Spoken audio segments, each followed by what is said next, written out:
Olá, sejam bem-vindos! Começando mais uma semana, mais uma aula de história e que bom contar com a presença de vocês em mais uma semana e mais uma aula de história. Essa semana nós vamos abrir aí, uma novidade na nossa aula de história. Em algumas turmas e algumas séries vai acontecer aula ao vivo. Então essa semana nós teremos aí duas turmas, na próxima semana duas turmas, por causa do horário de vocês que batem, né? Então eu vou estar dividindo direitinho com vocês aí. Para a gente poder reencontrar, né, novamente, nem que seja de maneira virtual, para a gente começar então ter essas aulas online. Então a semana vai ter duas turmas e na semana que vem mais duas turmas. A gente vai seguindo assim para frente nos nossos encontros também online, ao vivo, né, para a gente estar fazendo então uma boa aula de história da maneira que a gente gosta de fazer, né, que é essa interação, que é a participação de vocês. Então, essa semana nós temos uma novidade. Além da novidade, né, da nossa aula ao vivo em algumas turmas essa semana, nós temos simulado também, tá bom? Na nossa segunda aula de hoje, eu vou estar falando para vocês aí as matérias direitinho, o que vai cair no simulado de vocês, para que vocês comecem a se organizar direitinho aí, para fazer um bom simulado então na sexta-feira, ok? Bom, e para a gente começar a semana, né, muito bem informado e, por sinal, informado por vocês que me enviaram, então, as notícias na semana passada, nós vamos começar, então, com o nosso plantão aqui de boas notícias que vocês, então, me enviaram, então, na semana passada. E para a gente começar, então, vamos rodar nossa vinheta.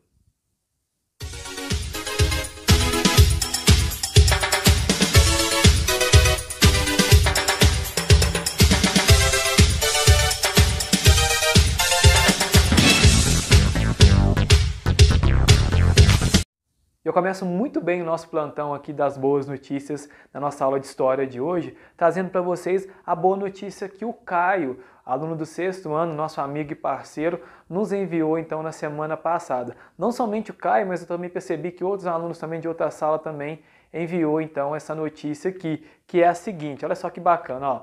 Homem tira camisa e salva animal de enxurrada. Quando a gente vê uma manchete dessa, a gente imagina que um homem, né, ele tirou a camisa e ajudou a salvar um gato, um cachorro que estava lá na enxurrada, né, devido às fortes chuvas. Automaticamente, o primeiro animal que vem na nossa cabeça seria então um gatinho ou um cachorrinho. E não foi isso que aconteceu, não. Essa notícia que o Caio trouxe para nós, ela aconteceu lá no México. E olha só o animal que esse homem tirou a camisa para salvar ele lá da enxurrada. Lá. O bichinho em questão é um tlacuache. O que seria isso? É uma espécie de um gambá lá no México, muito comum lá no México, que estava lá totalmente desacordado, né, devido às fortes chuvas, né, devido a muita água. E esse homem então sensibilizou, tirou a sua camisa e socorreu então esse animal. O nome dele é Abraão. Ele fez esse gesto tão bacana que às vezes para a gente aqui talvez não tem muito significado, né? O bichinho, né? O gambá não tem tanto significado, mas para eles lá tem sim. Então o Abraão, que mostrou para a gente esse exemplo aí, ó, ele é modelo e dançarino, estava no local a passeio quando viu a cena e teve então essa atitude. Que boa atitude, né? Independente do animal ou não, ele acabou salvando a vidinha desse animal aí e tirando a camisa e ajudando a socorrer então esse animal. Ó, boa notícia, Caio, e bom exemplo que o Abraão trouxe para a gente diretamente lá do México para aqui para o Brasil, tá bom? Então essa foi a notícia do Caio, aluno do 6º ano. Aqui é a imagem, né? A foto na hora que representa, né? A hora que ele está salvando o animal e depois levando ele então para resgatar. E segundo a notícia, ele saiu com vida, ok? Vamos lá então, ó. A próxima notícia agora é a da aluna Isabela, aluna do 7º ano. A Isabela compartilhou com a gente também uma notícia muito legal, muito interessante, que é a seguinte, ó. Engenheiro paraplégico cria mountain bike adaptada para esportes radicais. Não só a Isabela, mas também outros alunos também enviaram. Essa bicicleta adaptada fez com que ele pudesse, então, praticar um esporte radical que até então era meio que limitado para quem era paraplégico. E ele fez, então, essa invenção e ficou muito legal. Olha só a manchete que a Isabela trouxe para a gente. Ó, superação. Depois de sofrer na pele as consequências de um acidente, o engenheiro mecânico Christian Berg achou uma forma de continuar competindo com essa mountain bike especial adaptada por ele mesmo que criou. Beck, que é paraplégico, fundou a Bock Corp, uma empresa que projeta bikes para pessoas com deficiência. Elas permitem subir e descer terrenos acidentados, escalar montanhas e até mesmo fazer saltos impressionantes. Olha só que ideia genial que favoreceu não somente a ele não foi egoísta ao ponto de estar favorecendo somente a ele, e também favoreceu então essas pessoas. Ele montou uma empresa especializada somente em fabricação então de bicicleta para quem é paraplégico. Que notícia boa, viu, Isabela? Você e os outros meninos aí que nos enviaram então essa manchete aqui, que é muito legal mesmo saber que tem pessoas preocupadas, né? Mesmo porque ele já sentiu na pele, né? Antes ele era uma pessoa normal, depois do acidente ele ficou paraplégico, ele pôde sentir na pele novamente esse esporte que ele sempre gostou, que ele sempre adorou. Então, boa notícia que a Isabela compartilhou com a gente na nossa aula de hoje. Voltando aqui agora um pouquinho, a notícia da Maria Clara Alves, aluna do 8º ano. Olha só que bacana essa notícia que a Maria Clara Alves enviou para a gente sobre autismo. E é justamente no Brasil que acontece essa Casa da Esperança que a Maria Clara trouxe para a gente. Ó, Casa da Esperança, criado por mães, ajuda mais de 400 autistas, né? O autismo, que é uma doença, né, que está entre nós, às vezes a gente nem percebe, né, que está entre nós. São crianças e jovens, né, que têm essa deficiência, né, eles são meio retraídos da sociedade, não tem uma socialização comum igual a gente tem, a pessoa que é normal tem, então, e precisa sim de um cuidado especial. E essa senhora que fundou essa casa chamada Casa da Esperança, olha só que legal, ó, a ideia nasceu pequena de uma mãe de filhos autistas que hoje atende mais de 400 crianças e adultos com autismo lá em Fortaleza, lá no Ceará. Olha só que exemplo, gente. A Casa da Esperança, que há 27 anos oferece serviços de fonoaudiologia, terapia ocupacional, psicologia, fisioterapia, enfermagem, assistência social, psiquiatria e pediatria às pessoas diagnosticadas com o transtorno de espectro autista, que é o TEA que chama.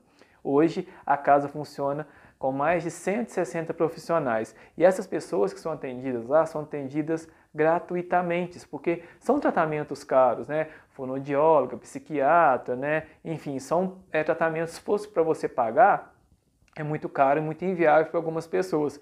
E ela, sentindo na pele, tendo filhos autistas dentro de casa, resolveu fundar essa casa lá em Fortaleza, lá no Ceará, e está aí mandando muito bem, atendendo hoje mais de 400 crianças. Que exemplo, né? Que bacana. E parabéns aos parceiros também que ajudam, né, essa senhora a ajudar essas crianças lá em Fortaleza, em Ceará, a ter mais qualidade de vida, que é o importante de tudo, tá bom? Então, ótima notícia, então, que a Maria Clara Alves trouxe para a gente do 8º ano. E para finalizar, né, as de vocês, a do 9º ano essa semana, quem enviou para a gente foi a Lara. A Lara enviou a seguinte notícia para a gente que é muito legal também. Olha só, veneno de abelhas é usado para combater câncer de mama agressivo. Já imaginou isso, gente? O veneno da abelha, a picadinha da abelha, pode estar usando então no tratamento de câncer de mama agressivo. Olha lá, o veneno de abelhas é usado para combater o câncer de mama agressivo. Composto encontrados no veneno da abelha podem ajudar a combater rapidamente formas agressivas de câncer de mama, sem colocar em risco as células saudáveis. Mostra um novo estudo clínico feito lá na Austrália. Então essa notícia veio diretamente da Austrália. É um estudo que está sendo feito ainda, né? Que a picadinha, o veneno da abelha, pode estar ajudando sim a combater e não prejudicando aquelas células saudáveis, como quando você faz quimioterapia, que pode estar prejudicando então essas células saudáveis. Olha só que bacana, e tomara que esse avanço aqui dessas pesquisas rapidamente tomem um rumo maior e possa chegar em todos os países e conseguir aí ênfase e conseguir aí sucesso. Então, diretamente da Austrália, para nós aqui na nossa aula de História hoje, essa notícia então que a Lara, aluna do 9º ano, compartilhou com a gente. Ótima notícia, viu, Lara? E chegou a hora da minha notícia para vocês, né? A minha notícia para vocês hoje é o que muita gente está se perguntando, principalmente vocês alunos, principalmente os pais, né? A cada dia que passa nos telejornais, a gente vê muito comentário em volta à aula, não volta à aula, né? E é justamente essa notícia que eu separei para vocês hoje, ó. Retorno das aulas aqui no país. O Fantástico abordou, né, no último domingo retrasado, uma notícia falando sobre a volta às aulas aqui no país. Como será e de que forma vai ser, como que está sendo em alguns lugares, como está sendo bem aceito em alguns lugares que eles estão retornando gradativamente. E eu separei um vídeo, um pedaço dessa reportagem, e queria estar compartilhando com vocês para a gente começar a ter noção como que vai ser, A gente não sabe data, não sabe se vai voltar, não sabe como que vai voltar, mas como que pode acontecer então esse processo então da volta às aulas. E eu gostaria que vocês acompanhassem agora esse trecho da reportagem que eu separei da minha notícia para vocês. 20 municípios do estado de São Paulo liberaram a volta parcial das atividades escolares nas redes pública e privada. Mas no Rio de Janeiro, decisões judiciais contraditórias deixam um ponto de interrogação sobre a volta às aulas nos colégios particulares da capital. Enquanto isso, como está a qualidade do ensino durante a pandemia? Quais são as consequências de tantos meses sem aulas presenciais? Os materiais escolares foram recolhidos, as carteiras se esvaziaram. As salas de aula ficaram assim, praticamente desertas, e isso já dura muito tempo. No Brasil, a grande maioria dos quase 48 milhões de estudantes de escolas de ensino infantil, fundamental e médio não têm aulas presenciais desde março. E as famílias estão vivendo experiências diferentes para se adaptar ao ensino online. Débora mora no Complexo do Alemão e tem 3 filhos. Danilo, de 9 anos, Bernardo, de 14 e Cauã, de 17. Ela fez de tudo para eles continuarem os estudos online, mas acabou desistindo. Eu tinha uma internet que não era muito boa, eu estava sem computador e o meu celular estava com a tela toda quebrada. Eles pararam de estudar online? Sim, eles pararam de estudar online. Totalmente? Completamente. E a gente foi tentando, até que a gente viu que não ia dar mais. Em Salvador, a Carolina e o filho João, de 12 anos, se adaptaram bem. Ele estuda numa escola particular e tem um bom acesso à internet em casa. No início foi bem complicado, até porque foram ajustes nossos e ajustes da escola também. Hoje, 6 meses depois, a gente está super tranquilo, super adaptado. A grande maioria das escolas do país está oferecendo, desde o início da pandemia, atividades pedagógicas para os alunos. Entre as municipais, por exemplo, menos de 4% apenas não aderiram ao ensino online. O Colégio Federal Pedro II, no Rio de Janeiro, um dos mais tradicionais do país, também optou por não oferecer nenhum tipo de atividade pedagógica durante a pandemia. Boa parte dos pais não concordou com a medida. Cerca de 400 assinaram uma carta aberta à direção da escola, reivindicando atividades não presenciais. Mas o que os pais do Brasil inteiro realmente querem saber é quando os filhos vão poder voltar com segurança para a sala de aula. 89% dos municípios ainda não têm data para retomar as aulas presenciais nas escolas municipais. No caso das escolas estaduais, 21 estados e o Distrito Federal ainda não têm data para voltar. 4 já têm uma data prevista e 2 já voltaram parcialmente. Um deles foi o Amazonas, onde as aulas do ensino médio das escolas estaduais voltaram no dia 10 de agosto. 20 dias depois, 342 professores testaram positivo para a Covid-19. No Rio de Janeiro, a volta às aulas virou uma batalha judicial. As escolas particulares estavam previstas para retornar amanhã.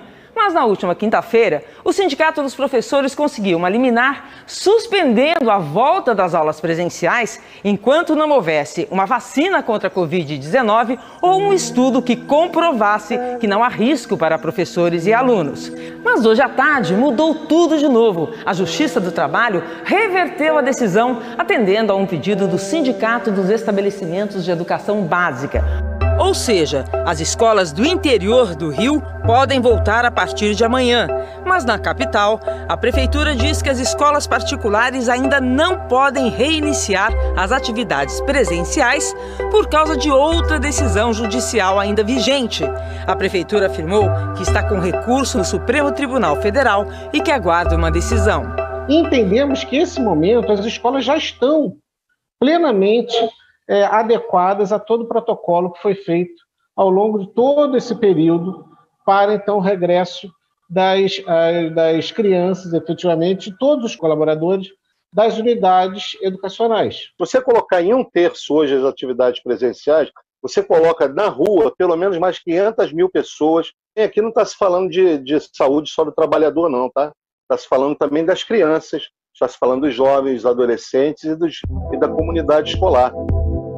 Por outro lado, educadores também alertam para as consequências caso as escolas continuem de portas fechadas por muito mais tempo.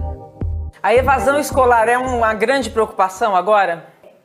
E eu tenho dito sempre o seguinte: nós todos precisamos dizer a todas, especialmente aos adolescentes e jovens, que são aqueles que comprovadamente nas estatísticas evadem quando tem um grande distanciamento da escola. Nós precisamos dizer para eles, a escola é importante, não saia da escola. 38% dos pais estão dizendo, olha, se for continuar assim, tem uma chance do meu filho evadir. Né? E isso é muito custoso. O Brasil teve uma dificuldade enorme, levou décadas para colocar as crianças na escola. Você tem medo dos seus filhos, por exemplo, não quererem mais voltar para a escola? Tenho, né? Como todo pai tem. A gente procura motivá-los. Mais novo não quer mais. Se eu tivesse condições de colocar ele no colégio particular, eu colocaria, mas eu não tenho. Tem protocolo para abrir salão de beleza, tem protocolo para abrir academia, tem protocolo para abrir shopping, mas não tem protocolo para abrir escola. É um absurdo, porque a gente está dizendo que no Brasil a educação é a última prioridade. Em nota, o Ministério da Educação diz que tem dialogado frequentemente com as secretarias municipais e estaduais sobre o retorno às aulas, a fim de assegurar a segurança dos alunos e minimizar os efeitos da pandemia na educação brasileira. É que a gente tem pressa, o Brasil tem pressa nesse momento em voltar. Eu acho que o Brasil tem urgência na educação. Se a vacina não sair em fevereiro, voltamos quando? Então eu acho que com segurança, com responsabilidade, podemos ir fazendo ajustes. É o que estão tentando fazer algumas escolas no interior de São Paulo, onde as aulas foram retomadas esta semana. Nesta escola estadual de Sorocaba, os alunos voltaram e encontraram uma nova escola, onde é obrigatório medir a temperatura, limpar as mãos e manter o distanciamento. A retomada das aulas está sendo parcial, os alunos são convidados a virem para as aulas, os professores também são convidados, e diante das respostas dos pais nos questionários, nós fazemos as agendas adequando, né, os alunos e os professores.